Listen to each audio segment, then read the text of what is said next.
Hey, you've got this part of the video. You've got the live unedited edition. Home Gadget Geeks, Thursday night. It's the 7th of April. It's 2022. It's 8 p.m. in the Central Time Zone. If you got this any other time than that, you've got the recorded version, and that's okay. Hang tight. We'll get started here in just a second. The real Jon Biggs is with us tonight. He's actually real. The only way I could actually get him to show up for a show was to invite him on the show. So he's on tonight. He's here. We're glad. Tony will be very happy that you're actually here. Is Tony gonna make it to the chat? I know he was anxious. I haven't seen him yet. I think he was so anxious tonight. He showed up yesterday. I saw that on Twitter. Showed up a day early. So if you're watching on YouTube, hang tight. While you're waiting, go ahead and click the like button down there on the video. If you're on YouTube and get this thing liked, click that to subscribe button so you always get a notification whenever we go live. Mike, last summer, I picked up this Westo, which I initially thought stood for West Omaha. That's not true. It's West Okoboji. No. I would have thought the same thing. Which is like 3 hours to the north of us. Still a local beer, Okoboji, Iowa, and they make a pretty delicious chocolate stout. John, not the creme brulee that you sent me. I'm still trying to get some of that stuff out here. It's down in Kansas City, but so a little chocolate stout. What are you drinking, Mike? I have got. I do have a local beer. I went with the Brickway Pills tonight. Oh, nice. Pretty good. Yeah, that's a good call. Yeah, John. I have this water. Good. Well, we're going to talk about health, fitness, and tech. So good for you for setting. I'm double fisted. I got some water too. So it's a good call. I already had I finished my glass of water before I came down here, but I knew I was going to do beer. So yeah, I haven't had their chocolate stout yet. We did last summer. We did their shandies. They have some shandies which are really good. So we'll have to see how this. Well, maybe it'll be as good as that creme brulee. Let me give it a taste here. It's got a nice little creamy head on it. Looks like. Yeah, chocolate stout. It's not as good as that creme brulee. No, no, that stuff, John. That stuff is magic. Yeah. So I've got to get you some Trogs. They have this thing called the Grand Cacao Stout, and it is super chocolatey. It's really great. I still have the can sitting up on the pantry because I want to make sure I know how to find it again. One of those kinds of things. Did I send you the Grand Cacao? I can't remember. I know I sent you a chocolate stout. I don't. Well, I'm going up there next Wednesday to see Elton John. So nice. I'll pop in and see. Tell Elton I said hi when you go to see him, would you? Where's up there, John? What is that? Up Hershey, Pennsylvania. Okay. Hershey chocolate bar, Mike. Hershey candy. Yep. They don't make it there anymore. It's made like in India or something like that. So. Yeah. All right. Thanks for coming out. Good to see you guys. Uncle Marv, Bob, Rick, Brian, Joe, Ken. Good to see you guys in the chat. We've got a lot to go through tonight. Yeah. And Jim, we have rumored that Christian Johnson may make an appearance at about 9:15. Really? So, well, okay. I'm seeing a little more Christian these days than I have in the past. So I saw Cyber Frontiers pop up in my feed. I'm like, oh man, how'd I miss that? Yeah, it was only 2 weeks late. I just haven't had it. I've been breakneck busy and I just didn't get time. But we'll get him done. He's scheduled again for I think the 20th of April to come back. We're trying to do once a month with Christian and just trying to keep that standard. It was great. It was really great to see Ashton. Like I had not seen Ashton in 3 years, maybe. Yeah. And so it was really, really good to catch up with Ashton. So that was fun. Joe, this is an appropriate comment since we're in the pre-show. Joe says switch from beer to bourbon recently, less calories. Yeah, but a little more dangerous, Joe. Let me tell you, I've had my run-ins with bourbon. We did a couple bourbon tastings here with the kids. All of a sudden, I ended up with a whole bunch of bottles. Like you're like, what do you do with this? Well, guess we're gonna have to drink it. So Sammy and I have been plowing through it. The good news is the kids have been coming over too to help us kind of work our way through them. So kids can't let it go to waste. Some of that stuff's expensive. Never. Okay. So let's John, are you all set? You got your PowerPoint up? Let me just switch to that really quick and test it. Okay, and you'll go full screen when we get there. Yeah, let's do this thing. Here we go. Hold on. This is the Average Guy Network, and you have found Home Gadget Geeks show number 530, recorded on April 7th, 2022. Here in Home Gadget Geeks, we cover all the favorite tech gadgets that find their way into your home. News, reviews, product updates, and conversation, all for the average tech guy. I'm your host, Jim Collison, broadcasting live from the AverageGuy.tv studios here. Mike, I think we're going to blow away. I've never seen like 2 days. It's been straight line winds for like 2 days. And like the weirdest precipitation too. Like today was like almost like mini, like not hail, but hard little pellets. It was very odd. Yeah, not an ice storm. Like it wasn't sticking to anything because the ground temperature was in the mid 40s, but like it was weird. It's just been, we've had these gale force winds. John, are you guys experiencing much? Yeah, I would say of weather on the East Coast there. Yeah, it's been a weird March and just windy nonstop the entire month, snow, cold. My comment last week was, where's the out like a lamb part? Because we aren't seeing it. It's still coming. It's a little late. It's a little late this year. It was affected by COVID. And so it's running a little late. Well, we'll post a show. And tonight, John's done some really good show notes. So we'll post those for this show out at theaverageguy.tv. For this one, HGG. So theaverageguy.tv/HGG530 to get to these show notes. Big thanks to Cody Sodine, who joined us last week from Cara Pure. And we looked at the Cara Pure device, and that was kind of fun. It's a good show, and I appreciate Cody for coming in and helping us think through clean water and a clean water device. Mike, I'll have to admit, I thought all week I was kind of like, it'd be kind of nice to have. He gave us a coupon code where you could get the thing for $1,700 as opposed to the $3,500 they're selling it on their site, and I kind of thought like maybe a good idea to have a backup water device if. You get a generator for emergencies. Yeah. Like we're kind of prepping for some of these things, maybe an extra freezer or some other things. Right. We never kind of think about what if the city water supply is kind of interrupted and so is that a tank device then? Does it have like a kind of like one of the It's a 10 style well, things? it has a 10 liter, just has a 10 liter tank on it. It makes you use it makes more kind of thing, and it pulls moisture out of the air. It's kind of what it does. So this kind of got me. Got it. Yeah, kind of just got me thinking. Like it's not filtration in the sense that it's not using groundwater. It's pulling in the humidity from the air, and then it's filtering it and creates up to 10 liters of water a day. The price, even the cheap price at $1,700, you kind of go, but a whole house generator is 3 times that amount. So you kind of, and you need water. You might need water at some point. So I just kind of thought, I don't know, John, any thoughts on having a backup water generator, so to speak? Actually, kind of, yeah. I'll say fortunate. I am on a well where I live, so I don't count on city water, but I do need water, as you said. So back in the day when we were doing Y2K prepping, I actually bought my generator then. And my thinking was, there's so many chips. Nobody knows where all this stuff is. Who knows what's going to happen? And if nothing happens, I get snow every winter and lose power. And I need power to run my well pump. So that has worked out great. We got a little Honda generator that was enough to power the fridge and some lights and the well pump. And we've used that every year. Yeah. So. Well, it's we're on city water here in Bellevue, and I'd love to say it's great quality water, but a couple of years ago, we had a dry cleaner downtown dumping chemicals right into it, and they did some things to mitigate that, and they supposedly have been testing the water ever since. But what if you have a situation like they had in Flint, and no matter what you do, you can't trust the water. I would never want to get a situation. I mean, you can boil that water, but so anyways. Well, one of the things I've done before, and being on the well, you're supposed to do this every couple of years, and you just reminded me, I think we're due, but you can take your water to a water treatment. People who sell you water treatment, they'll test it for free, right? And their goal is to sell you stuff. You don't have to buy it.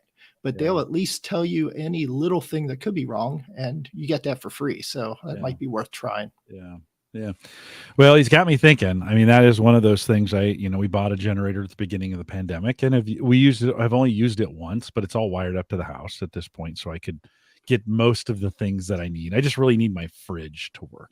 Like that's for me. If the food goes bad, I lose my mind. So, maybe I can, I have enough for the computers too. Let's just be honest about that. I made sure I could run the computers, right?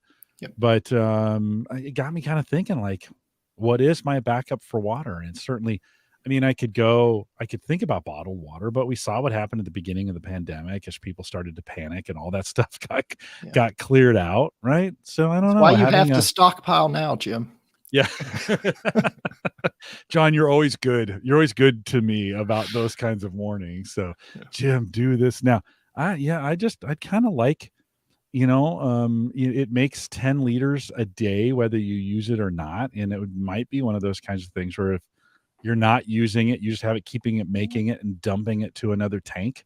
Or, tell Sarah it's an investment. And when everybody else doesn't have water and you sell them your extra for $5 a gallon, this thing's going to pay for itself. It's another good thought, John. I need to put you on my on my family board of directors for these kinds of purchases. Well, big thanks to Cody Sodine again for coming on. It was a fun interview. I had a great time with him, and Cody, thanks for coming on.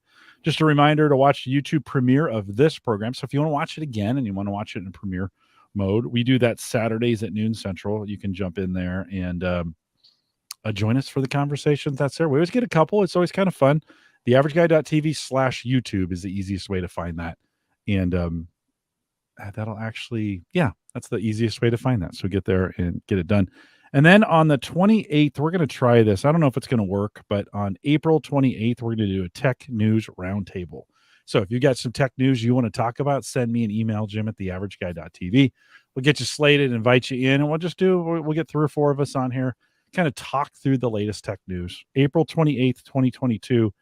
Send me an email. We'll have to do this as we get closer, but you're probably listening to this and it's probably pretty close. jim@theaverageguy.tv.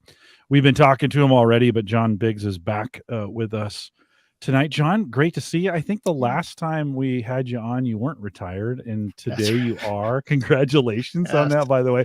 Give us a little rundown. I mean, I think you're busier retired than you ever were working. Like you're always how's retirement? It's great. And you are accurate on that. Essentially what I tell people is I've got 15 years of things I've wanted to do that have piled up because I was in the job I was in. It took a lot of time. My commute was an hour plus every day each way. So I barely got, just scratched the surface of things I really, really love to do. It was so bad at one point, I said, I really like to read. My wife said, you don't read. You never read. Why do you say you like to read? I'm like, well, I do. I just never have time to. So, right. So I have been quite busy. If you want to summarize it, I've been traveling several places. Mm-hmm. Just came back from Alabama, where my niece and I built some really nice speakers together. Got a Creative Sound Solutions kit. I did all the electronics and the speaker wiring, and she did the woodworking, and they sound fantastic. So I did that, and other things I've been doing, really, you could say I've been spending all my time living, learning, teaching Tesla. I'm tell me about these Tesla classes really quick. Like what is this? What are you teaching? Yeah. So when I first got my Model Y, I joined the Facebook group in Maryland, and there was a offer for a Pennsylvania Club new owners class. So I took that, joined it, and it was really good. And then they had a follow-up. And I wanted to volunteer and help. So I offered to the president of the club, hey, I'd like to help. Well, it turns out that he's been doing this for years. He's been doing multiple classes every week, and like crazy numbers, like 300 classes a year he taught last year. So he was happy to have the help. So we've been tag teaming on that for the last month or so, which is why I've been absent in my Home Gadget Geeks duties. I know. I'm disappointed. I'm just going to come out and say it. Yeah. It's been disappointing. Yeah. But. And so I mean, my mornings, Jim, Kelly my wife gets up. She because she's still working, right? Yeah. She's not slacker like you. No, she gets up at 5 and 5:30. I turn this alarm off. I go back to bed till 7:30. Then I get up and I make coffee and I read the Tesla forums and I look at some cryptocurrency stuff. And that goes to about 11. And then I eat some breakfast and exercise and make sure I got dinner ready. It is good. So all my time you're making dinner? Have you taken over dinner then at Yeah. this point? Yeah. Nice. Yeah, that's good. We always shared the duties. The last couple of years, she did most of it just because of my work schedule.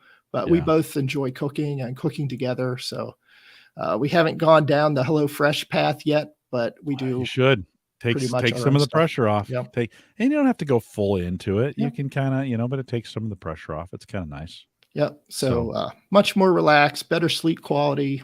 I've lost 12 pounds since I retired. Oh, well, I wasn't expecting it to go the other direction, not you're getting some exercise in, but you're retired. You can kind of, so good on you. Yeah. And we'll get into that a little bit tonight with the topic. Yeah.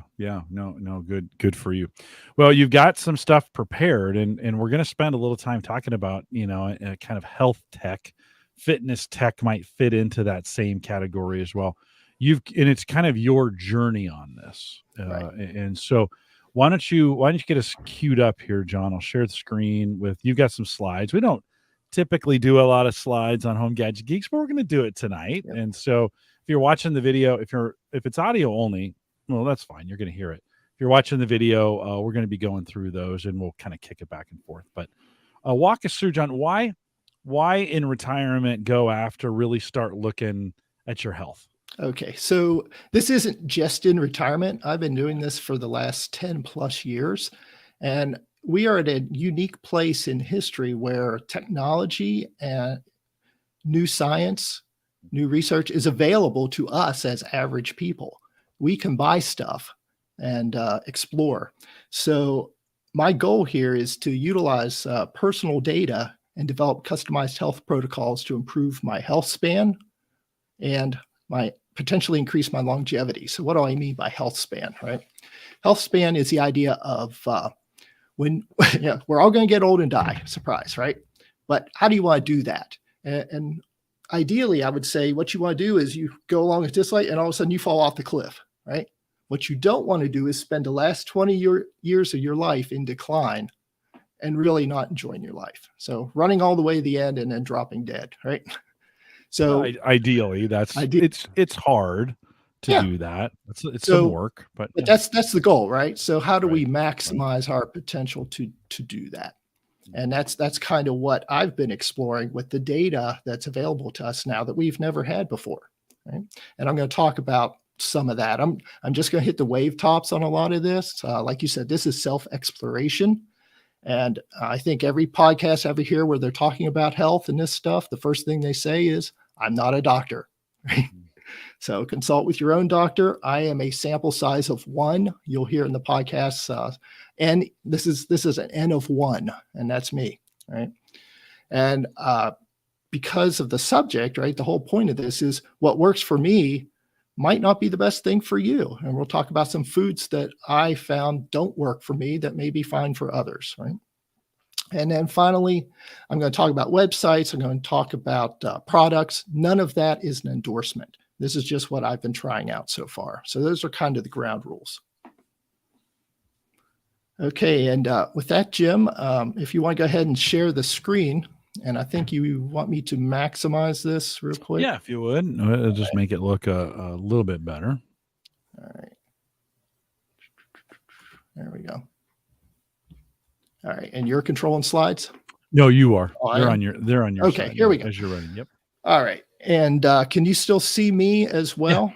Yeah. All right. So one of the first things I stumbled onto a couple of years ago, Jim, when we were talking fitness trackers and we went down the Fitbit path, I found this Garmin, and it's called a Vivosmart 4. I have it on right now. I wear it all the time, even to bed. And the thing that attracted me to this was a concept they had called body battery. And I've got that displayed here. This is a screenshot of my cell phone. And what this shows you is how rested your body is, I'll say. And this is based on something called heart rate variability. And this device and many others have the ability to measure this. And what we found with heart rate variability is that when you're in a stressed situation, your heart beats very regularly. When you're relaxed, there's a little bit of a fluctuation in it. So it's not, I'll just make numbers up. It's not like every millisecond, like 1.1 milliseconds, 1.3 milliseconds, 0.9 milliseconds. But when you're stressed, it's boom, boom, boom, 1, 1, 1. So they've used this concept to tell how relaxed you are and over a period of time, how stressed you've been. The idea being that as you relax, your body recovers, and then you are better able to take on more stress. So what I show here is just an average day, right? This is a good day. My body battery was at an 82 when I woke up. And on the screen, you can see the blue area in the bottom. These blue and yellow lines are measures of stress.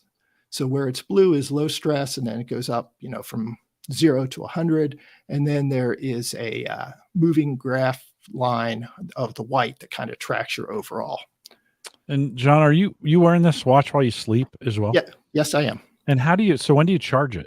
So I can charge it. Yeah, actually, when I charge it, when I figure out I just run out of battery. That's the reality. But if I think about it, I just charge it while I'm in the shower.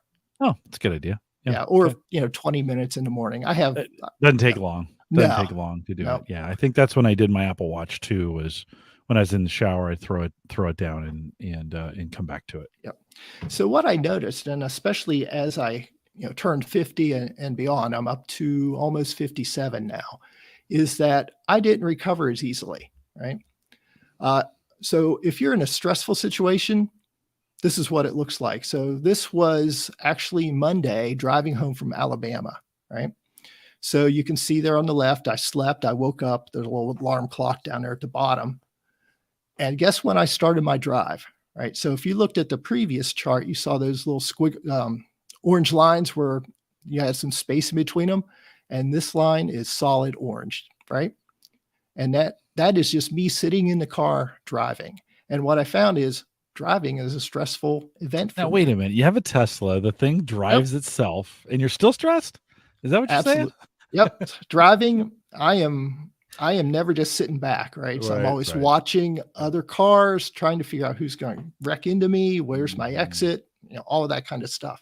And it was interesting. I noticed this, not just driving a Tesla, but driving anyway, any car. This is consistent. So driving takes energy, right? So you may not realize it when you're just sitting there, but you are mentally tired. Similarly, many years ago, I was doing flying lessons. And whenever I do my cross-country flights, I would come back just exhausted because you are mentally always trying to figure out something, right? Where is the plane going? How do I keep it flying? Am I in the right direction? What's the wind? All that stuff. Same thing. Yeah, Tony says in the chat room, you're thinking about where's the next charging station, right? You got We could actually do a whole show on Tesla if you want to. But what I tell people is I drive 2 hours, I charge 15 minutes, I drive 2 more hours. And it was a great trip. Well, what's interesting about that too is we were just having that conversation at work. So we had our work conference this week. So all of our advisors from across the country come to Omaha, and it's 3 days long. And we were talking about how just like today, the day after, we were just like exhausted. We're like, it's weird though, because it's not the type of conference where you're walking a lot. It's not like a showroom floor. You're sitting in a lot of sessions. But as the employee, you just have to be on all the time because you get people, hey, can I ask you a question about this? Can I ask you a question about this? And you're constantly switching topics, and you just gotta be on, right? Like you're entertaining these guests, and they're constantly having like conversations about different parts of the business with you. And we were talking about how it's exhausting. It reminds me just of like the driving thing, right? Where it's not physically exhausting at all. But it's that mentally draining activity that it's interesting that you bring that up. And I was just having that conversation with people at work. I hadn't really thought about it, honestly, until today, about how mental draining can be just as exhausting as, going out and running a mile. Yep. So, and it is physically exhausting, right? These things go together. So Jon, that now that you know that, right? What does that change? Yep. So that gets to this next slide.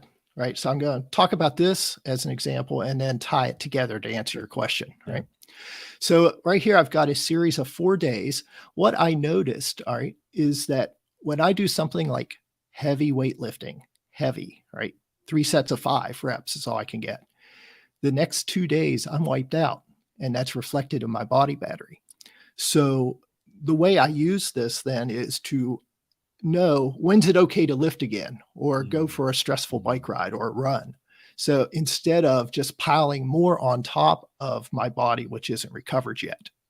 Right? So that's kind of the whole goal of the fitness tracker here and how I want to tie all this together. So yeah, I like that concept, especially as we get older. Mike, you're exempt from this because you instantly recover. Like, how great it is to be 30 again. I remember those, I could go out for a long run the next day, do it again, the next day, do it again.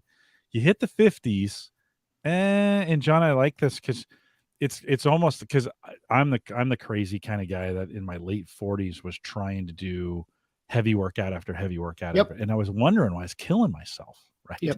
I used to do 2-a-days on Sunday. Right. Yeah. I would do weights in the morning and go for a run in the afternoon.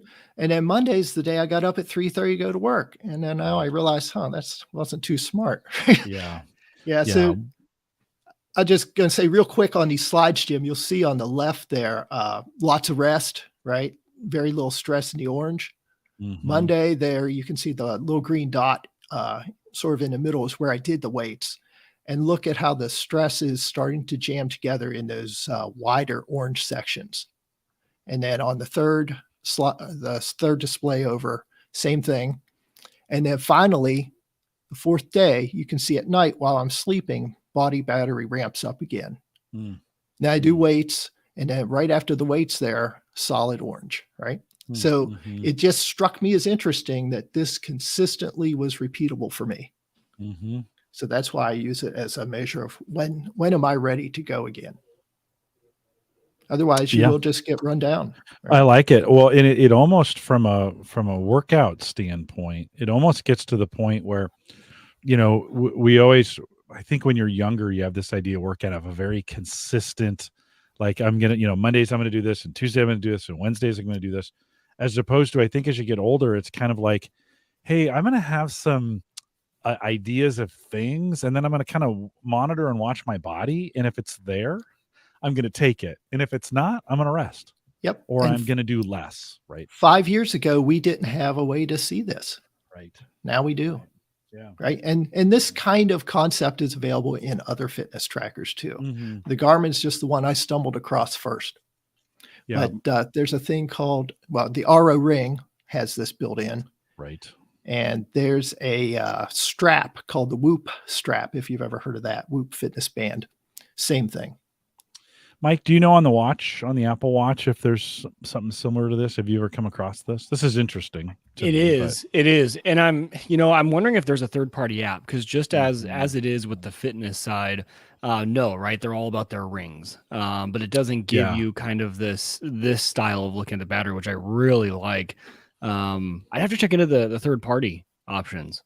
Okay. Yeah. It'd be good. And the rings work for me in the sense that they give me accountability on a daily basis and I treat them kind of more like lifestyle rings as opposed to not, I try to get them done throughout the day. And if I don't hit them, I don't hit them, but the rings have been some good motivators for me to at least get some action, John. So Jim, the other thing I didn't make slides of, but really was interesting to me was this same concept was reflected through my resting heart rate. So I mentioned I wear this at night while I sleep. And in the morning, after I do weights, my resting heart rate would be 65, maybe some in the 70s. And by day 2 or 3 later, I'm at resting heart rate of 56 and 57. Yeah, and that would be a good way to track it as well. I mean, you could do that on an Apple Watch, Garmin, on a Android, whatever you've got. That would be a good way to kind of keep blood pressure is another way. I think another one of those health indicators that may be a good thing to track over time. I know the newest Apple Watch gets blood pressure for you now, or it's coming up, something along those lines. O2 for sure came O2, in. yeah. Yeah. So I mean, there's some cool stuff coming ahead with those. Yep. So you kind of led into my next shot, Jim, the O2 sensor data. So the Garmin has that built in as well. This one is kind of interesting. You see on the left there, pretty solid flat, 94% average, right? But what in the heck's going on the right? I have a low oxygen level of 71% during the night, right? And I'm not sure what to make of this. It's consistent. I'm almost wondering if I'm moving around and I have my arm underneath my head while I'm sleeping, and maybe I knock the sensor a little bit and it doesn't register. Is that consistent? Are you seeing consistency in that over time, or is this a one-time thing? It's a crapshoot. Most of the time it looks like the right side, where my average is 87, a low of 83 or whatever. But my concern, and one of the things I'm going to do in the future is, does this mean I have sleep apnea? That was my question. Yeah. Yep. And that's kind of where I'm leaning towards, because I know I do snore. I know sometimes if I sleep on my back, I'll wake myself up because I'm not breathing. Right? So I'm probably going to look at doing a sleep study in the future. I know there are other fitness trackers that are getting FDA approval for sleep apnea detection. I might go down that path as well. But again, tip-off points, right? Things to look into. Yeah, and that's what I've always liked about this sort of stuff. And with the Apple side, it's not meant to diagnose, but it's meant to say, hey, this might be something you should go talk to your doctor about, right? Like this is some interesting data. I even noticed that with my watch, I hate the alerts on the Apple Watch. It's like, hey, your heart rate's been above 120 and you haven't been moving. I'm like, yeah, I'm stressed right now. I'm a little mad or something, where I know my heart's racing, those sort of things. But it does the same thing with, heart issues. It's like, hey, we don't diagnose things, but we do know some weird stuff. You should probably go talk to your doctor. Yeah. Just one more quick story on this one. I worked with a guy who also had the Garmin, and he had a CPAP machine. And one night he forgot to, wrap himself up like a mummy, is the way he described it. And his oxygen level was all over the place. And the next night he did it with the CPAP machine. It was like flatline solid, crazy. So confidence in the data that way. So again, 10 years ago, I would never known. How many people, up until now have sleep apnea and never know it? I think most of us do know it. I think we just choose to ignore it. just to be honest, right? I mean, it's John, the O2 sensor. So for this data, are you paying any extra fees to get this data? It's all included with the Garmin. All in the Garmin. Yep. And the tracker itself is pretty cheap. I think it's like $120 maybe from Amazon. Okay. The tracker, the watch. Oh, gotcha. Yeah. If you want to pull out a full screen mode. Yeah. No, I'm out. It's just the three of us. Oh, okay. I guess I go out of full screen. Here we go. Now I can see. Yeah. So there's what it looks like. Yeah.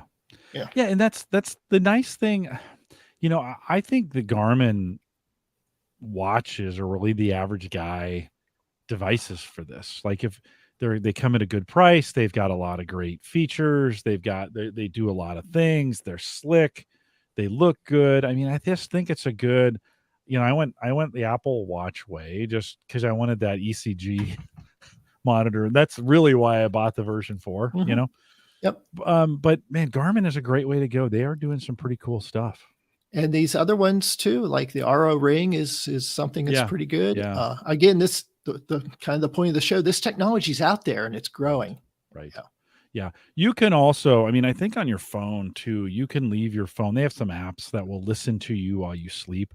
I am super afraid to do this and I need to do it. And I haven't even been wearing my watch when I sleep. I just take it off. I was like, I don't want to be monitored, but I probably should. Cause if I did monitor, I'd probably find out I'm probably snoring way more.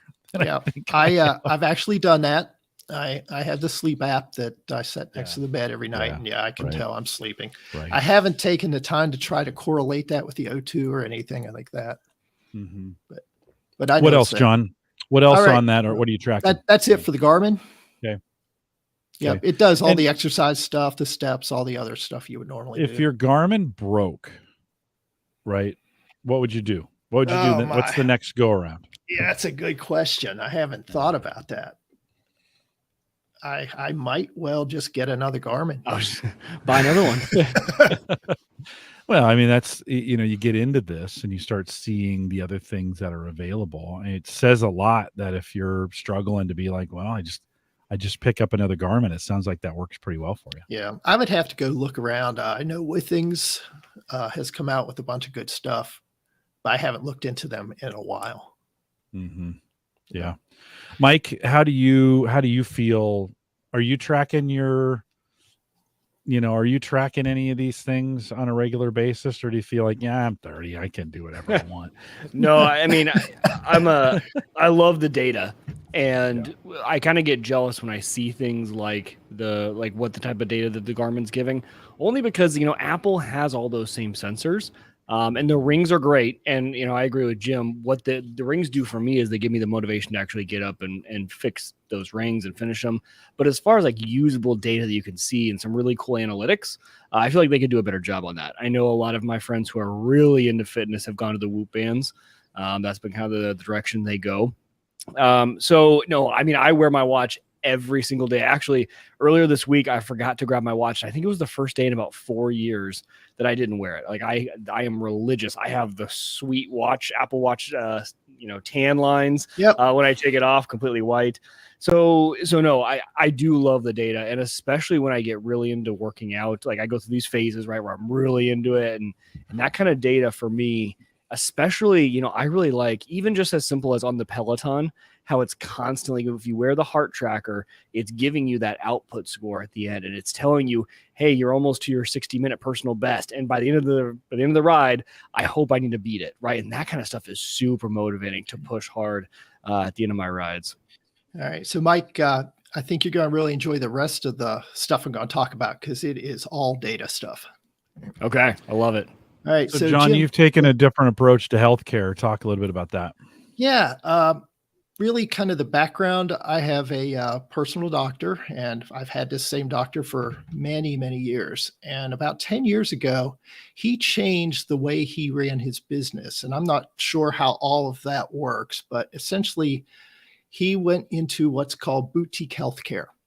So he left his regular practice and joined a group called MDVIP.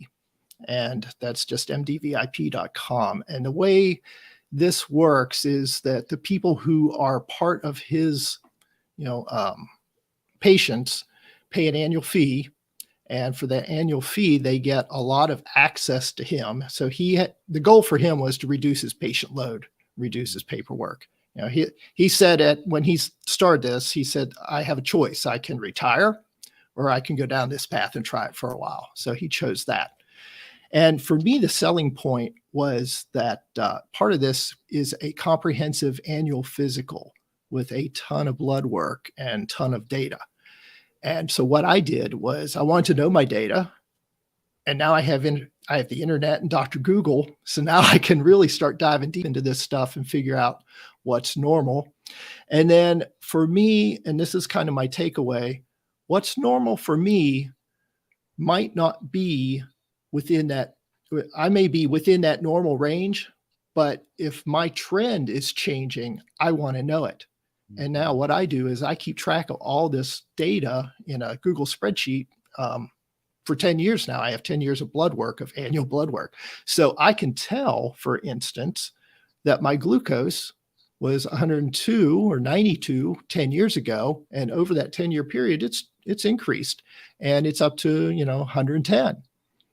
Well, until it gets to 111, I'm still within the normal range. Mm-hmm. But guess what? It's not good, right? Mm-hmm. Mm-hmm. So if my doctor is just looking at this as a data point, I'm still good. And I don't really fault him for that. He's got a lot of things on his plate. He can't be looking just at me, but I can be looking just at me. So I kind of think too, with our generation and those following us, Jim, prior, my parents, the doctor was the authority figure. Whatever the doctor said is what you're doing, right? Mm-hmm. In my case, my doctor's an advisor and I'm the decision maker, right? Mm-hmm. So Well, we know so much more today than the average consumer should know or can know so much more about their own health. Doesn't take a boutique doctor to track your data this way. When I go in for a physical through my provider, I get a full rundown now, and for the last 4 or 5 years, pretty comprehensive blood work rundown that I could export out, right? Put it in like that. So it doesn't necessarily require you have to have a boutique doctor to do it. But that's just my story of how I ended up here. Yeah. Right. Yeah. No. And no. Yeah. Here's kind of. Hold on, John. Let me. I'll make you big screen. Go ahead and show that. Yeah. I'm just gonna flash it up here, right? That's kind of what I get. There's like 5 or 7 years worth of data trends, but I also keep my own, right? And the things I look for here that I pay attention to are, your classic cholesterol, LDL, HDL, triglycerides, glucose, A1C, which is a longer term measure of blood glucose trending towards diabetes, that kind of thing, and vitamin D level. And what I've noticed is when I started this, my vitamin D was 32, and optimum levels are between 40 and 60. That's the sweet spot. So I currently take 5,000 IUs of vitamin D a day, which is a lot, but that's the amount I need to stay within that sweet spot. So this is, again, where I'm talking about that personalized, approach to this. If my wife took 5,000 a day, that would be too much for her. Yeah. Do you notice, do you feel like if you skipped it, would you feel a difference? So there's the challenge, right? Yeah. If you skip a day, it doesn't, you can't tell. If you take a multivitamin, does that help or not? I don't know. Do you feel different? No. But see me in 10 years, right? I'm 57.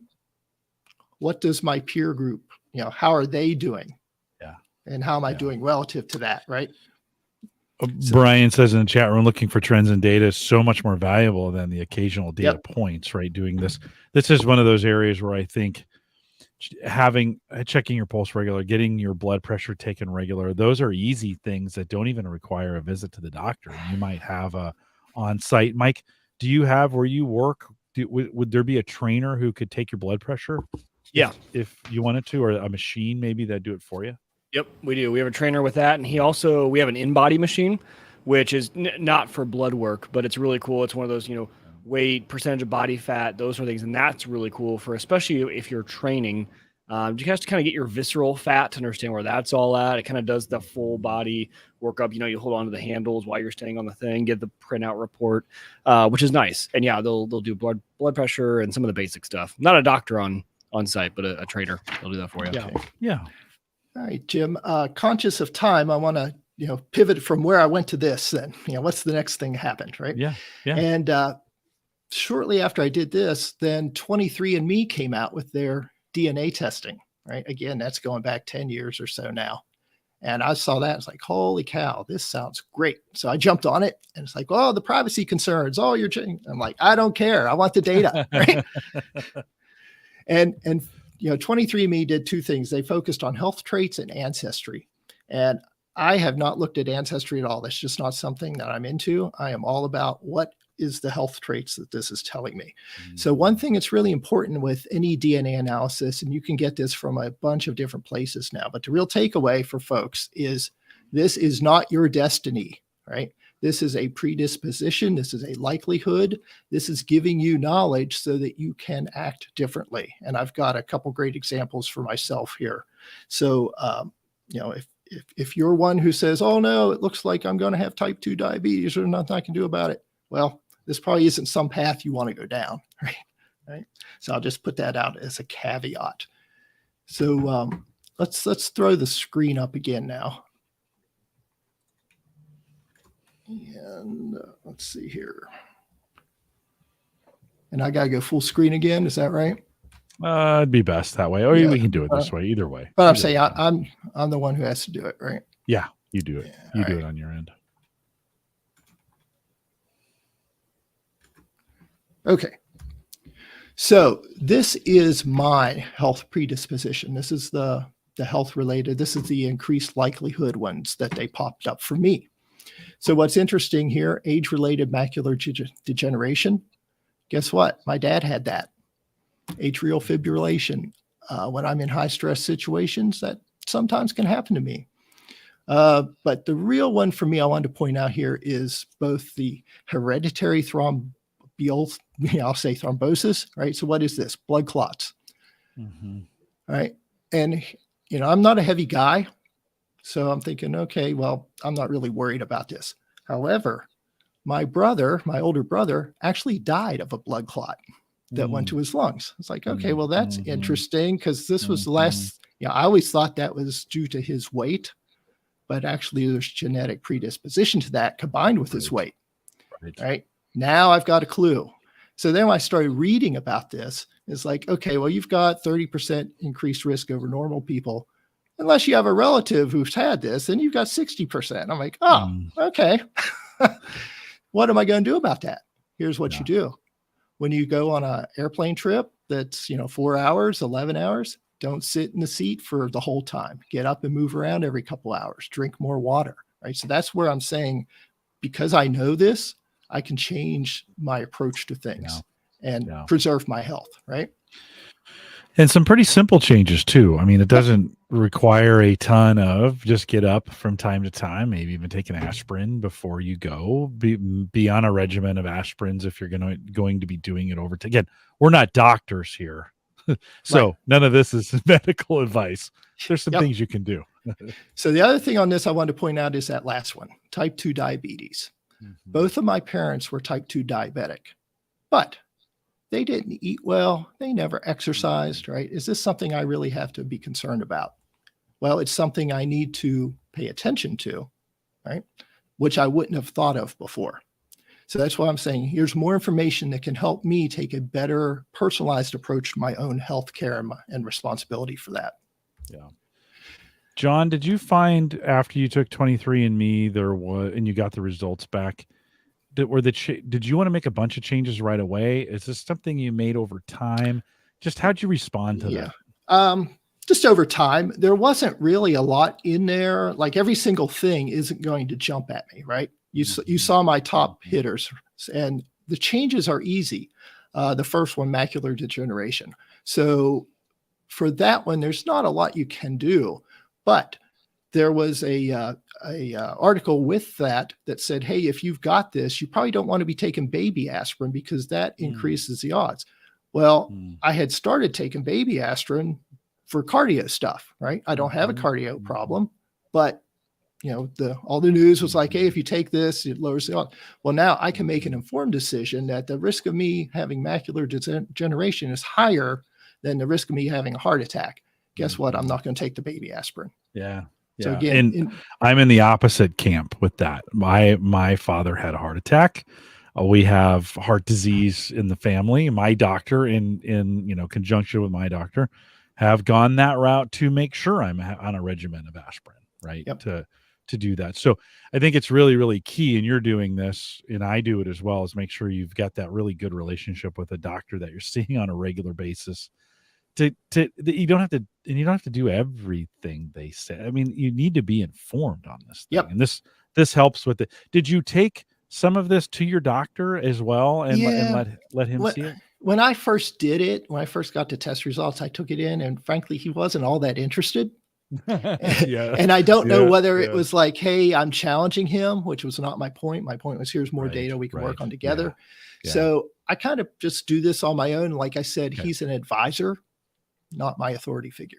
Right? Yeah. So I just put a couple other screenshots from the 23andMe website in there. Again, type 2 diabetes. As you go in your 50s, the odds increase. So I need to start paying attention to this, right? We'll get into that a little later.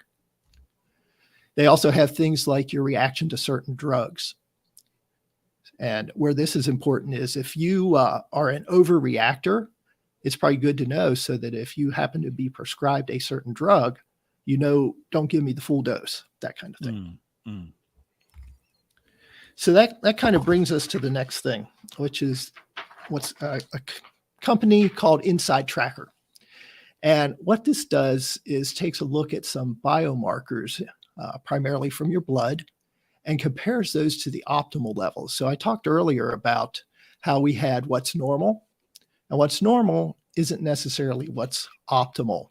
And these biomarkers change over as your body ages, right? So the idea here is that you can change those biomarkers, you can improve them. And as you improve them, your body isn't as old anymore, right?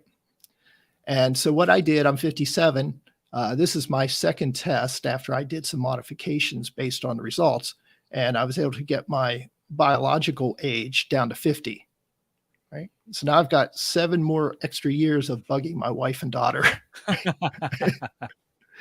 So again, not a recommendation. This is just a service I stumbled upon from listening to health podcasts and tried out. I think it's pretty cool. Mike, this is where we'll get into the data and how you can work with that data. How much was this, John? So there are various plans. This inner age one, I think, is like $250. So it's not cheap. And the other one is their ultimate panel with 43 biomarkers. That one is really not cheap. It's like $500, but don't overpay that because they are always having sales. And on Black Friday, it was like buy one, get one free. So what I did was, and I don't do this like every month, right? This is something where every 4 months I'll do one, every 6 months I'll do one, that kind of thing. And it's, again, I'm just getting into this. So I'm not going to be doing this the rest of my life. I'll get it till I optimize what I'm after, and then I'll just check in once in a while. So with here's the kind of results that come back. So for the items that are causing me to have an increased biological age, in this case, my last one was my basophils, white blood count. I don't think there's much I can do about that. I think that just changes based on maybe you've got an infection or something. And you'll see the relative increase that they're saying there. But HbA1c, right? Back to the glucose, back to the blood sugar, back to the type 2 diabetes. Mine's a little higher than optimal. What can I do about that, right? Body mass index, same thing. A little bit heavier. How can I lighten up?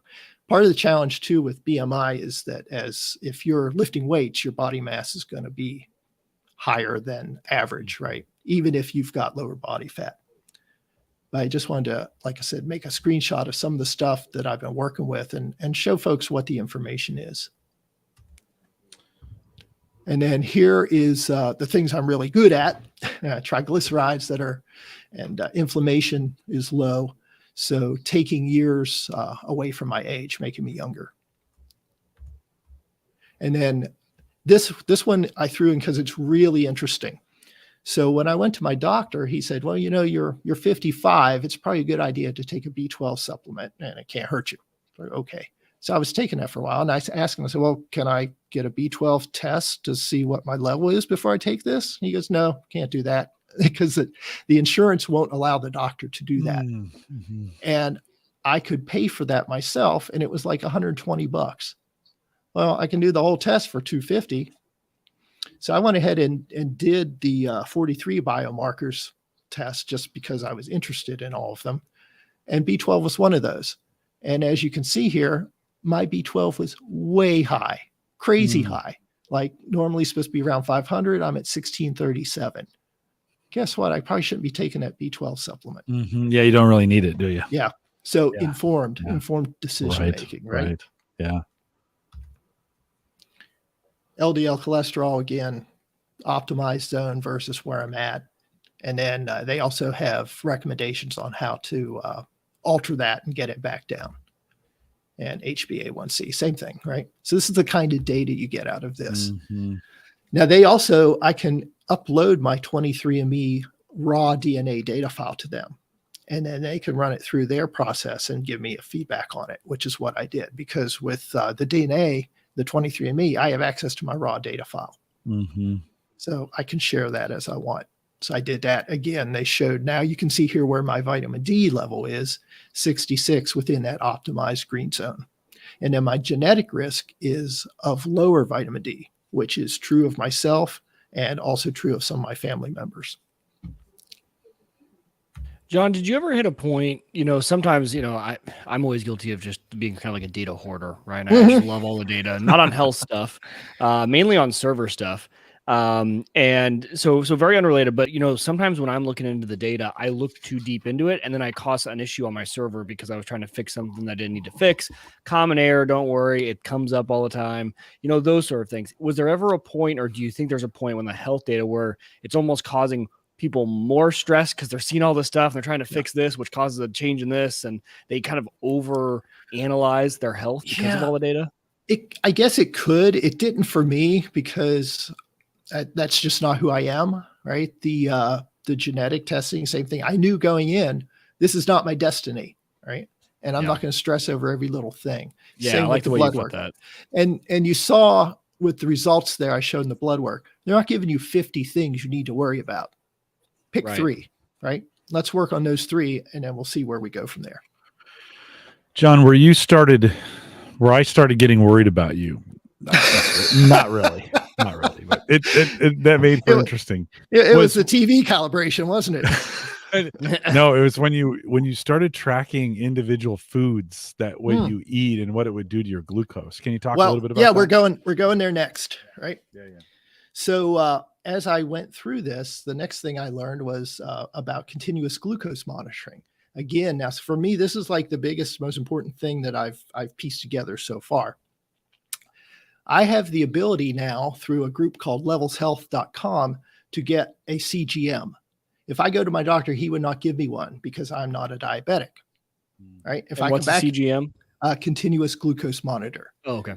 So let me pop back here and I will show you. I actually have one right now on my arm.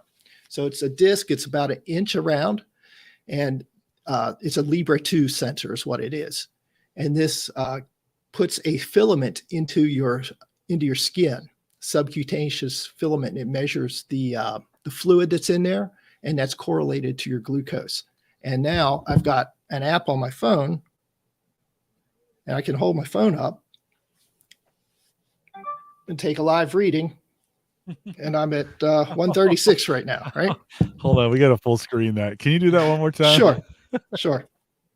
You gotta come to the video and watch this. It's right under there. Right. That's great.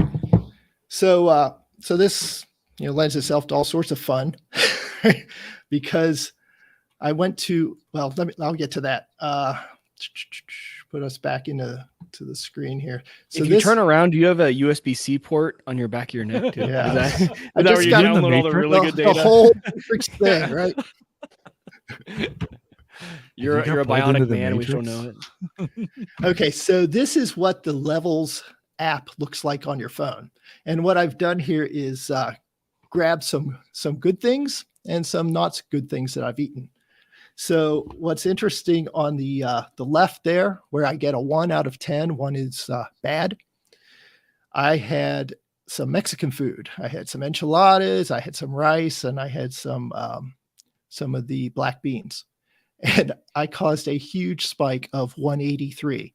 Okay. Healthy is 140 and below. So when you eat, ideally your glucose will spike up as your body releases insulin to counter that. And Tony can probably in the chat, point out where I may have make a mistake in my description here. But ideally you are back to normal within 2 hours. When I ate that Mexican food, I spiked to 183, which is way over 160 and optimally 140. And I stayed there for a good 3 hours. Right? That's not good. That's not healthy. And so that kind of ties in with my other data points I have, right? The genetic predisposition, the long range 10 years of blood tracking or glucose tracking, where I'm going from 92 up to 110, right? So for me and my health, I'm thinking right now, this is the most important thing I can be learning about and doing.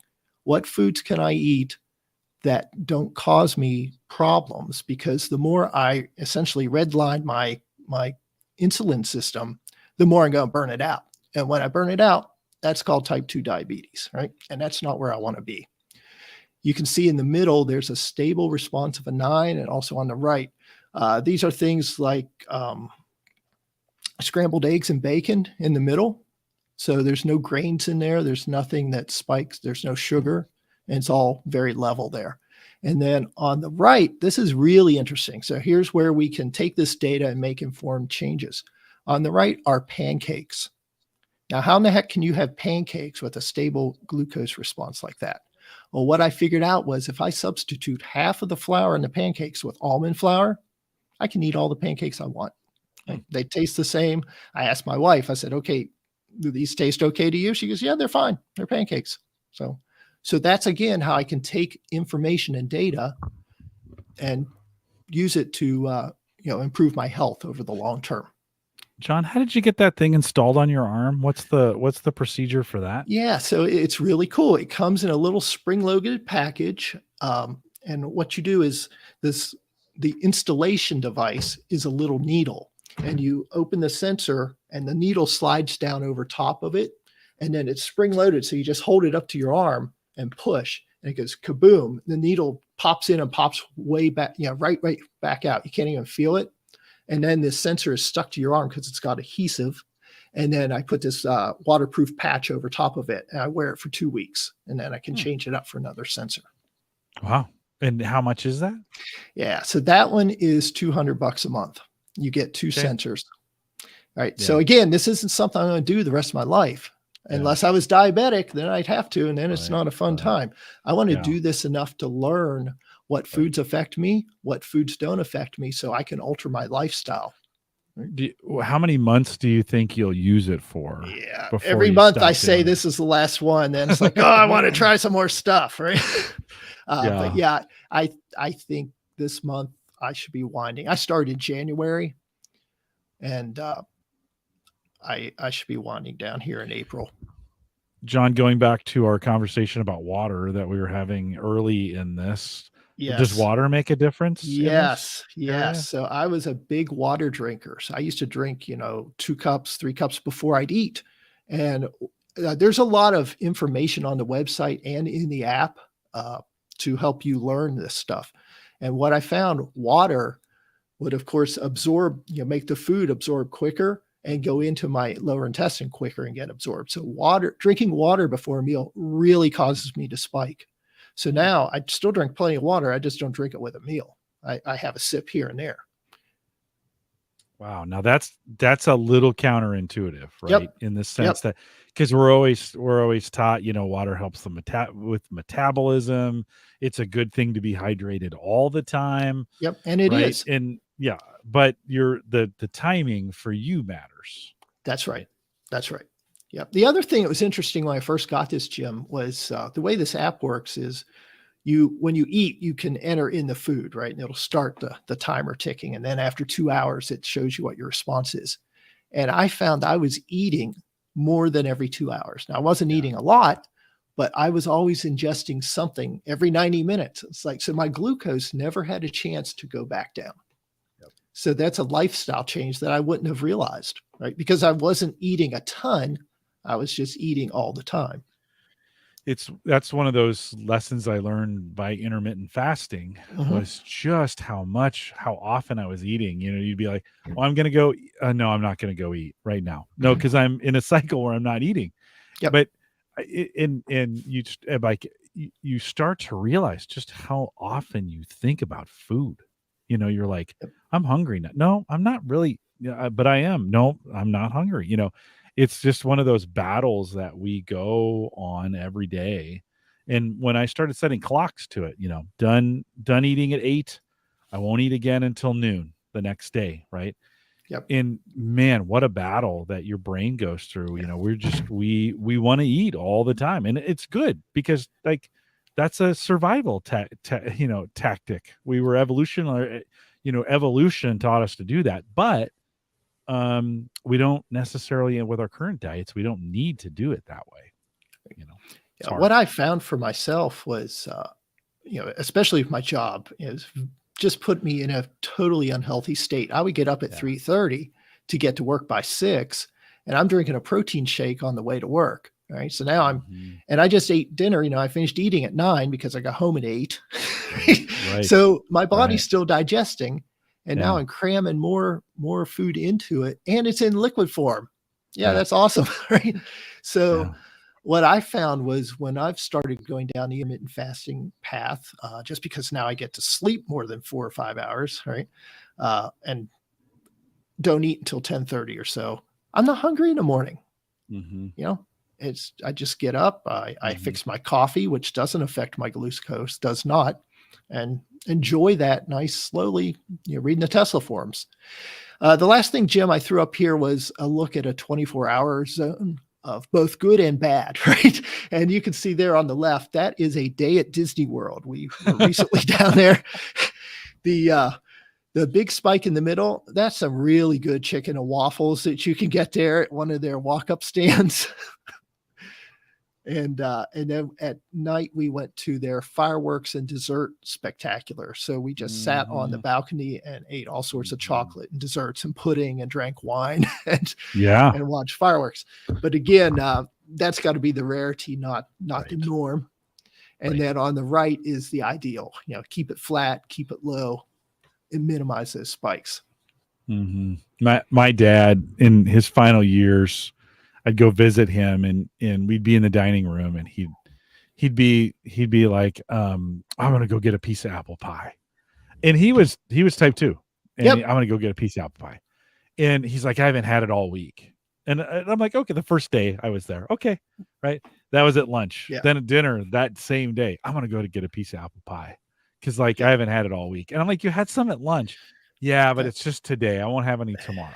And then tomorrow at lunch, I'm going to go get some apple pie, right? He would just keep telling himself like, oh, I deserve this. Yeah. And my dad, same thing with my dad. Yeah. He was type 2 diabetic. And every night he would have a cereal bowl full of ice cream, a whole cereal bowl right before bed. And in the morning, the doctor told him every morning when you get up, take your glucose level. So he did every morning religiously, wrote it down. And he would say, I remember him saying, oh, it's 300. That's because I ate that ice cream last night.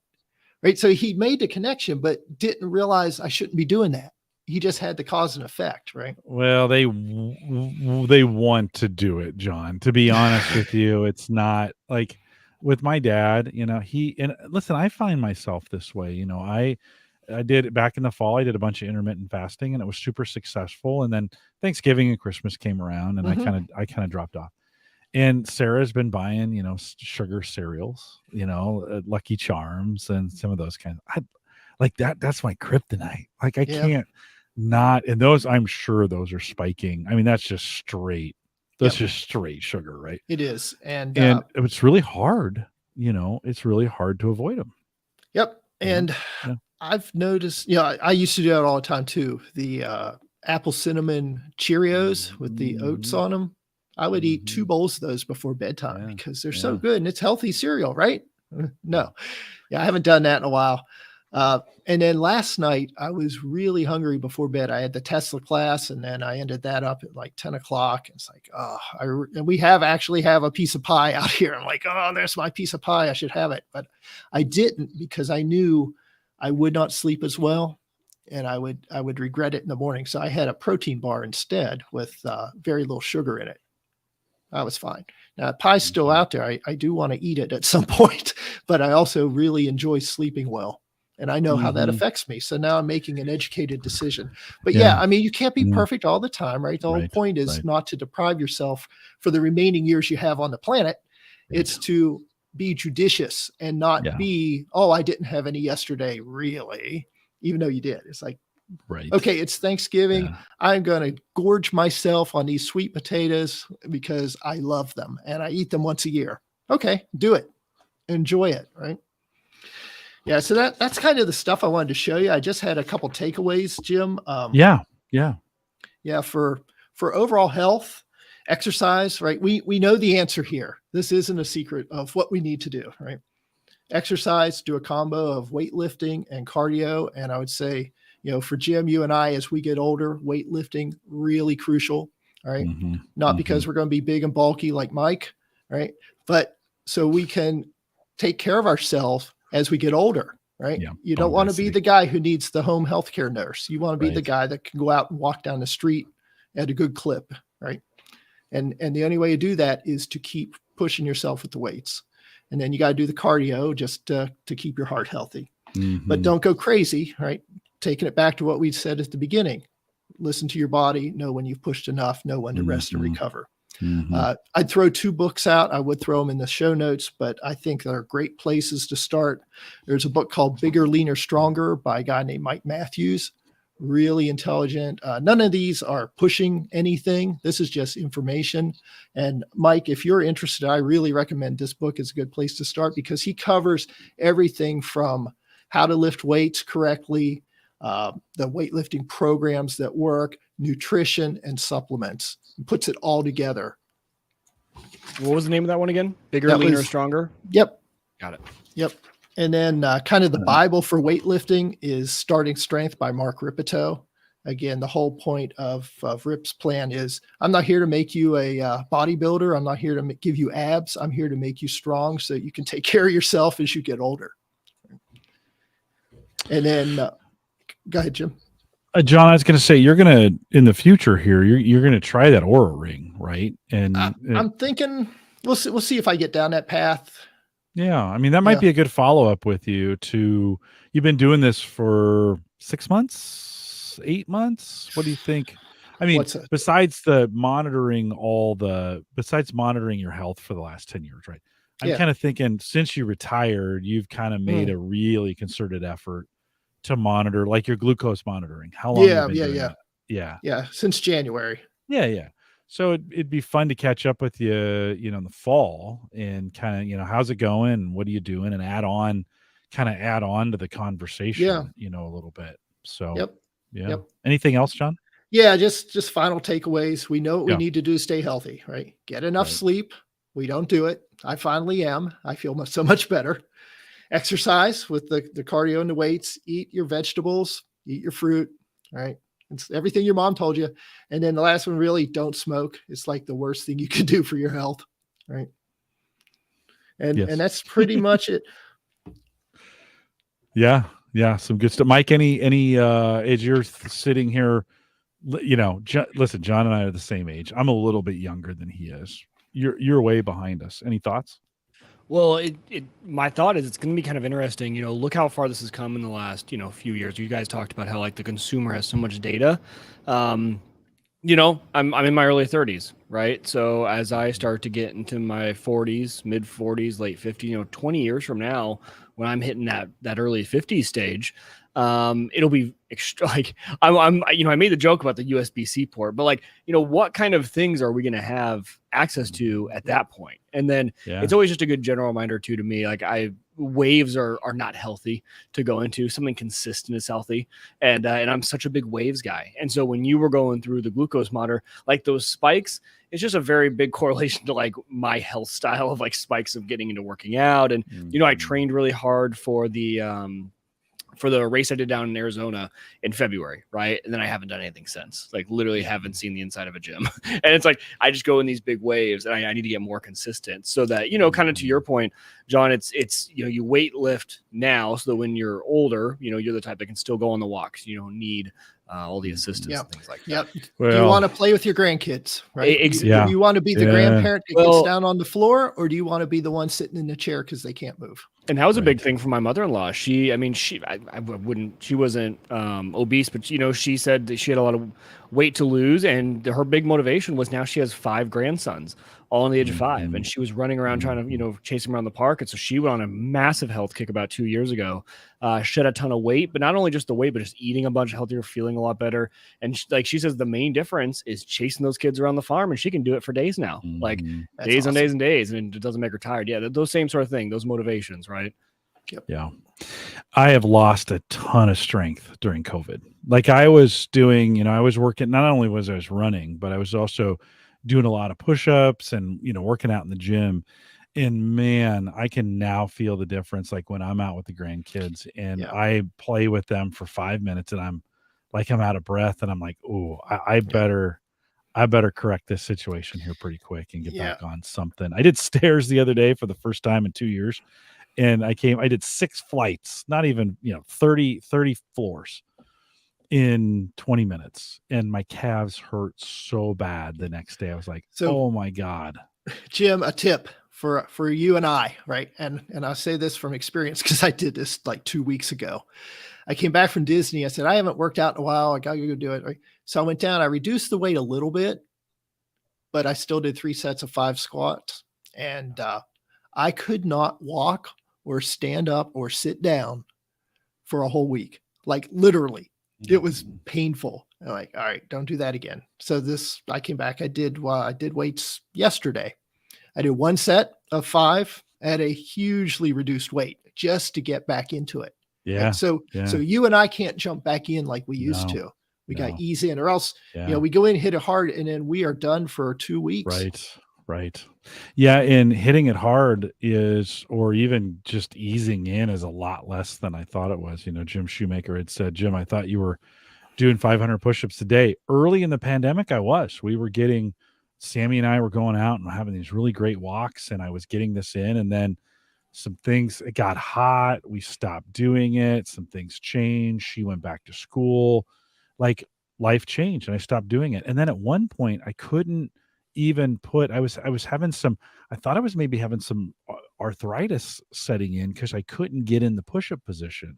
And only in the last 2 months have I figured out what that was and have been able to do a push-up again. Of course, then 2 weeks ago I fell, rolled on my shoulder and hurt my shoulder. Of course, that's going to last forever. Yep. Like, you're like, oh, well, now my shoulder's not going to work forever, type deal. And the thing for us, Jim, is that as we get older, we detrain faster, right? So Mike can take a month off and just go back in and pretty much pick up where he left off. If we stop for 5 days, we're a lot weaker than we were. I hate you, Wieger. I hate you. I Youth wish I was wasted on the young. Yeah, right, exactly. Get your butt in the gym and get some. I need to. Well, Jon, some great conversation. We'll plan on having you back in the fall just a little bit, maybe to kind of catch up on some things. I think it's a good conversation, and most of our listeners are like us, not like Wieger, right? Yeah, I mean, Wieger's the exception on this, and Mike. We've got some young listeners too, but a lot of I hear from them all the time. A lot of listeners are like me and are older. Please take this just as and Jon said this in the very beginning, kind of take it. You've got to own this. You've got to do this. We're not trying to guilt you into anything. This has been Jon's journey. And so you define how healthy you want to be or what the journey that you want to have. And there's some things here. I want to do this 23andMe. I just don't know why I haven't done it yet. I just need to get it done. That's one of those things. I just need to do it. It's not terribly expensive. They're $100 or something like that, right, Jon? Again, Christmas always had the Black Friday codes. Right. I'll see if I have a referral or something, Jim. Occasionally, I get those things in the mail all the time. So when I do, I'll pop one over to you. Appreciate that, Jon. Thanks for coming on and doing it. Jon, hang tight. I got kind of an announcement for Mike.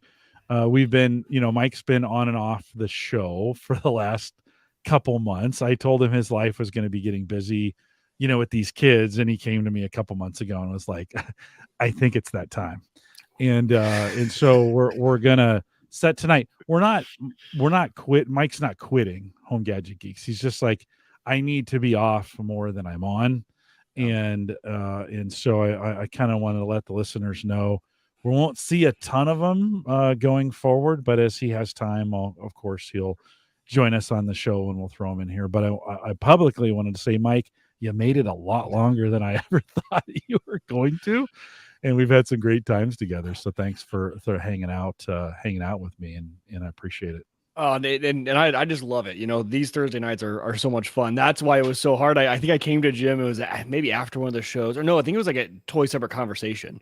And it was really hard. I was like, we're getting to that point with kids' schedules, Thursdays, soccer, t-ball, everything. They don't go to bed as early as they used to anymore, right? So they're still up for a majority of the show, and I can hear them upstairs and with Hannah, and so it just got to that point. And Jim, you were so nice about it. You're like, hey man, you made it a lot longer than I thought. So no, and like Jim said, I'm gonna be off more than I'm on, but I really hope to try and come back as much as I can on nights that do work. Summer's really hard for me. That was like the main conversation was like, hey, with the summer, with the kids' schedule, Thursday nights are getting really tough. But yeah, hopefully I can make it back, a few times a year. Yeah. Doors open. I think the agreement is whenever you're free, if you want to be on, you just ping me and you get to jump on. I start loaded up a bunch of interviews over the next couple weeks. Part of that tech roundup thing on April 28th is a little attempt to see, like, can we try a different format? Not all the time, but maybe just every once in a while fill in for that. It gives me an opportunity to try some things new. But Mike, it's again, I don't want to make it sound like it's over, because I'm not kicking you off the show. You're not necessarily even the show, but we'll just see you a little less often. Hey, look, Christian and I took 18 months off on Cyber Frontiers, and then just recently came back. So, exactly. So you never know. So give me 18 years to get these kids out of the house, and then it'll be. We'll give you a little bit of time, and who knows how things go. But always appreciate your willingness. I mean, we're doing this a long time together. Yeah. It's an awesome community. So it's fun to do this with you every Thursday, Jim. So it's great. Yeah. Well, we'll look forward to having you back as a special guest here at some point. And I owe you, even though Jon said don't smoke, I owe you some bourbon and some cigars. So those won't count. It'll be a one-time thing. Yeah, I only do this once a week, right, Jim? That's it. Yesterday. Yeah. Well, that didn't count. See, it's just like my dad. Just like my dad. We ended up doing that. But and so Mike, thanks I can't thank you enough. And there's no great way to do it except to just to say thanks. So I appreciate it. I appreciate you and the podcast having me on for as long as you did. You put up with me for 5 years, 6 years now, whatever it is. College. I was in law school when we first met. Law school. Yeah, I know. It's crazy. Goes back crazy. So well, I think with that, and again, Jon, thanks for coming on and doing this fun. I know you did a ton of prep to get ready for this, and we weren't even able to cover it all. I knew it's great. Yeah, no, we got through most of it. And Jim, I had time to prep. You did. Good for you, Jon. And congratulations, by the way. Just congratulations on retirement. You served us in this country for a lot of years, and you gave up a lot of time, and you sacrificed a lot of your own personal time, and you gave it all in the time that you did, and now you're done. And that's pretty great. You said to me, you're going to get sick of me. I'm going to be talking to you so much. Well, I haven't gotten sick of you yet, because you don't ever talk to me. Oh, you're so busy doing other things, which is great. Yeah. Thank you, Jim. And I tell you, I had a really great job. I had a really great career. In 34 years, I never had a bad job, and I never had a bad boss. And who can say that? Not many people at all. Yeah. Well, appreciate your service. And it was an act of service to us, and just appreciate all that you do and all that you did. And thanks for doing that. We're glad you're in this new phase, and you're fully embracing it and having a great time. So good for you. You're enjoying it. I've watched some folks retire from these kinds of jobs, and they just kind of drift off into nothingness. And you've kind of committed to a good, healthy lifestyle, one that's rich and abundant, and all those things. And so we'll look forward to having you on maybe a few times more. Yeah, because you don't have to go to work tomorrow. You can sleep. You would always be like, I got to go to bed now, and I'm like, it's 8:30, and now you can stay up as late as you want. That's pretty great. Well, we are live every Thursday. Well, the show will go on, and we'll continue to have Mike back on as we can, but we are live every Thursday, 8 p.m. Central, 9 Eastern, out here at theaverageguy.tv/live. Speaking of Christian, he joined us in the chat room for a little bit, was spying on us. We've got Cyber Frontiers going again, so if you want to resubscribe to that, that's a fun show. We'll have some great topics coming up. If you want to join us in our Discord group, go to theaverageguy.tv/Discord. You can leave us a message.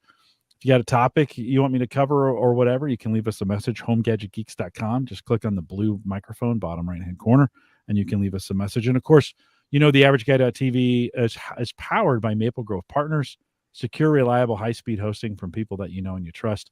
Mike, you know that when you have to start a new website for whatever the next thing is going to be that you're going to do behind the scenes, Maple Grove Partners, right? Yes, sir. Of course. Super good. Plans start as little as $10 a month. Great email. Check it out too. It's fighting inflation every single day over there at Maple Grove Partners. Secure, reliable, high-speed hosting from folks that you know and you trust. Of course, that's Christian. Christian, thanks for all your support and everything we do here. We are live every Thursday, 8 p.m. Central, 9 Eastern, out here at theaverageguy.tv/live. Big thanks to everybody who joined us in the chat room tonight. Always great to have you guys out there. We'll be back next week. I'm trying to think of who I've got coming on. I don't know, but we'll have somebody available for you next week. Thanks for coming out with that. We'll say goodbye, everybody. All right, gents. Do you guys, Mike? Do you need to drop? Are you good? Can you stay around for a little post? Yeah. John, can you stay for a little bit of post? Sure thing. Good. Great job, John. Thanks, Jim. Yeah, that was interesting. Yeah. Anything you missed that you really wanted to say that you didn't get in there? No, I think we got it all. I was going through my notes along the way. Yeah, Mike, I really think you would love that inside tracker stuff with the blood work and optimizing. Yeah, I think I would too. I need to get back just in general of seeing a doctor more often. Like there was a lot there. I'm like, oh man, just in general, just like going to a doctor would be a good idea, right? Like, yeah, let's start with that. Yeah, let's start with that. Like your insurance covers it. It's free for the most part, right? For you. I know. I do like the one required thing they make me do and like go get like a checkup, and that's about it. Yeah, and I think the bit of advice I would have, John's found his doctor, and I had to change my doctor retired, and I had to find another doctor, and it was hard. And I still don't think I'm to the guy that I want, right? Yeah. For this, and I need to do some research to find the new guy. That's been my thing, is I don't know how to find a good person. Like you just got to ask people around, I think. Yeah, I'm the same. I mean, I have a good doctor, but he is probably not open to these kinds of discussions, right? But he's, what I get from him is I get 24/7 access. I get good healthcare. Like if I, need my appendix out or something weird happens, I recently just had a basal cell carcinoma removed, right? I went to him. I'm like, hey, check this out. He's like, yeah, look at that. You want me to remove it? I'm like, yeah, take it off. And he did it right then, right? I could call him and get in the same day. It's not so that's what I get with him. What I don't get is good discussions about, what do you think about fish oil and how does that affect this and all, or creatine or any of that stuff, right? He's not the one to have that conversation with. I had a really good discussion with my trainer about that. I had gotten some blood work back from, of all places, the Red Cross, because we've been given, Sammy and I have been given blood every 2 months. And so I started looking, and they give you some health records, right? You get your blood pressure, they get the iron level, and they check some of those kinds of things. And my iron level has been consistently dropping on those. Again, John, to your point about kind of regular intervals on this, we do it every 2 months. So, I met with the trainer, and he's been my trainer a long time, 15 years. And so we just started talking about it. He goes, well, you're in the range. He goes, you're not out of the range yet. And I said, yeah, but it keeps dropping. Yeah, he keeps dropping. He's like, well, there's some things you could do in your diet to change that. And so let's change some diet things. That's probably because I was like, could I take supplements? And he's like, well, it's actually really easy to do just in your diet. Like, let's not get crazy with this thing. Let's try some things. And this is one of the things I've always appreciated about him. Let's try a few things and measure. Let's not throw a whole bunch of things at it, or get kind of crazy. Yeah. But Mike, who's your healthcare provider for? Are you a CHI? I mean, we're almost all CHI at this point. United. I think. United. Yeah. You could, they have referral services. The hard part is coming out of COVID, like a lot of doctors aren't taking new patients. Yeah. And it's just finding that. You want to find one close by. You want to find one that kind of fits. It's not like there's an abundance of them. So you're going to have to do a little bit of work. Yeah. Well, and Hannah's in healthcare. So she's got everyone knows everyone there. Right. So I could ask her. She just knows I'm lazy. I'm like, I don't go. Yeah. You should on an annual basis at a minimum, make sure you're taking care of the, those, because those are some of the things you can catch early. Yeah. Well, and it's funny, like the iron things, like anemia kind of runs in my family a little bit. And I noticed, so I take just one tiny little supplement. And when I don't take it, like I am dead tired. It is amazing the difference iron will make in just your energy level of you just dry. And you're just like, you can't even, it's like a different type of tired too. And so just taking that, but for men, if you don't need iron, you probably shouldn't take it, right? So there's an important thing to know, because iron in men will build up. That is not the case for women because they get rid of it every month, right? So women's vitamins will have iron in them. Men's vitamins will not. They don't. So, you're right. Yeah. Yeah. So you can overload your iron if you don't know what you need. Again, back to the testing. Get to the doctor. Yep. Well, and another good reason, I mean, for me, those stats, like the Red Cross app is dynamite. Like, I mean, they have, I mean, not only do they give you all your vitals that they take from you, they do blood pressure, and that's been good because the gym has been closed at work. So I used to get a quarterly blood pressure check. Now I have stellar blood pressure. I think I have the best blood pressure on the planet of any human. It's 120/80 every time, like just steady, right? Every time. But I didn't know that because of course I wasn't going into the gym. So by starting to give blood, they started, my blood pressure was there, and it's in the app. Well, they also have badges in there, which is super cool. Like they have some incentive things that now my daughter and I compete in there for, who can get the most badges and those kinds of things. So it's pretty cool. Even just that, even having something like that, that's the healthcare apps for us too, for CHI, have gotten so much better on tracking the vitals. I can go in and get all the vitals from the last 6 physicals that I've had, and I can get it on my phone, and it's actually gotten a lot easier, So I don't know, Mike, get it done. I do. I know. Jim, I just wanted to tell you one more thing. This glucose monitor, for me, I really think it's going to be a lifesaver's a little extreme, but along those lines. Yeah, I agree. One of the podcasts I was listening to on the way home, we're talking about this. And again, it's you mentioned it, you're still within the range. And until I hit that HbA1c level of 5.7, which is defined as pre-diabetes, with the insurance and everything, my doctor can't do anything, right? And if I went to him and said I wanted a CGM, he wouldn't give it to me. So it's kind of interesting. When I went on this website, I had to get a healthcare approval, and they have a doctor, and I filled out this form that says, I have a family history, and then I get them in the mail, right? But it's, to me, so then people who have diabetes are railing against this kind of thing because they're saying, well, you're taking it away from those who need it. Right. My counter argument is I'm doing 2 things. I am preventing someone from needing them in the future. So there's going to be more for you, right? Better to not have more people with diabetes. And the more people that want these things increases the demand. So the supply is going to increase, and, and the price will come down. You'd hope. With healthcare stuff, you never really know. Let's go over here. Here's my hemoglobin numbers. And you can can't see, read it. You'll have to. Yeah. Well, just look at the trend. Yep. Right. So it's on its way down. That's good. And so I started at 15.6. Well, and this is the one where you want to stay in the range. Right. Right. And so, but it's been this steady decline. And I'm like, okay, well, if it follows the trend, like it's going to get outside the range. And my trainer was like, it's not outside the range yet. Like, let's just keep monitoring it. You'll be fine. Let's not go crazy on this thing. So, but and back, since it's all about me tonight, Jim, back to the glucose thing.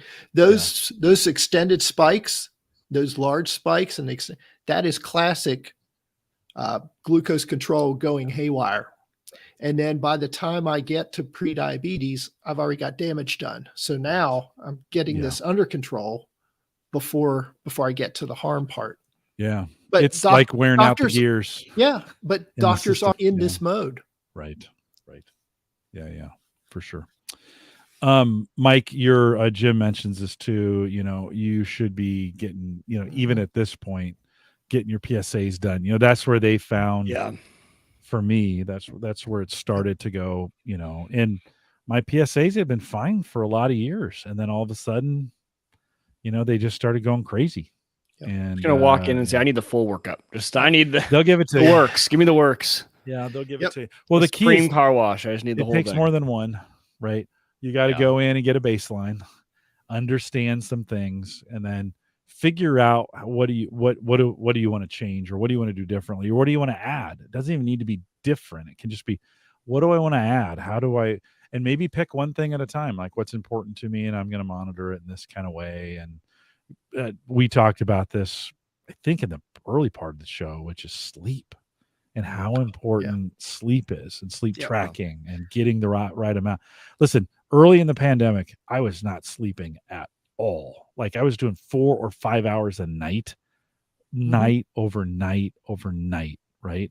Not ever getting any more. All of a sudden, in the last month or two, man, I can sleep forever. Like, I don't know what changed, but all of a sudden now, I mean, I went to bed at 9:00 last night, and I got a solid 9 hours. That was impossible.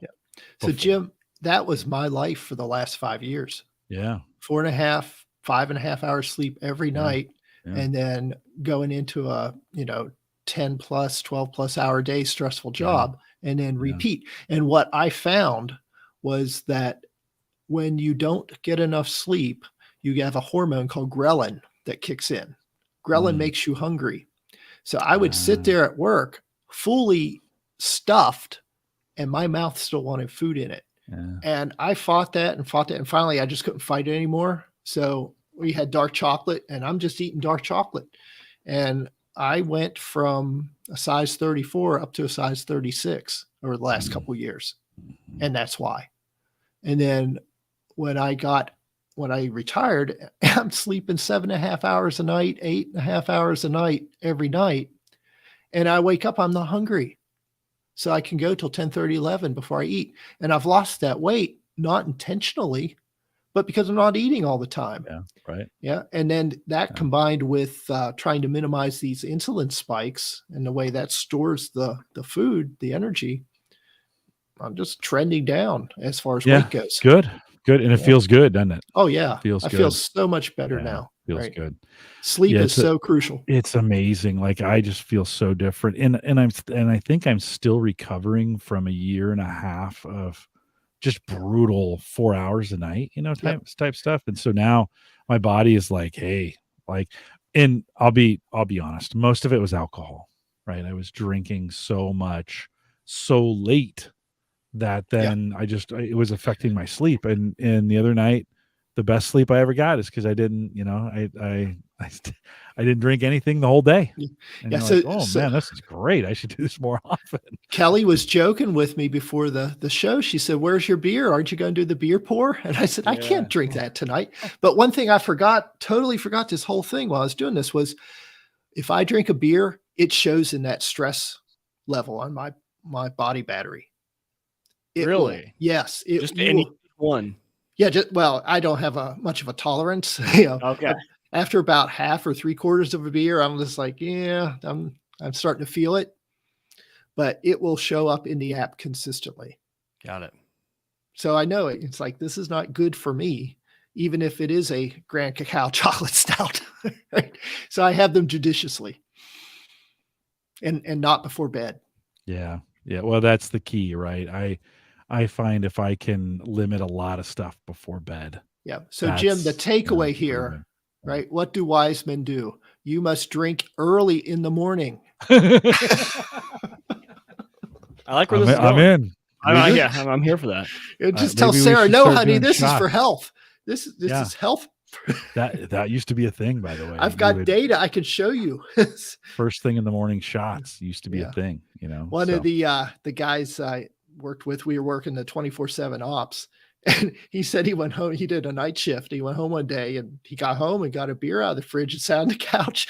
His wife came down. She goes, "It's 7:00 in the morning. What are you doing?" He's like, it's like, 7, it's 5:00 in the evening for me.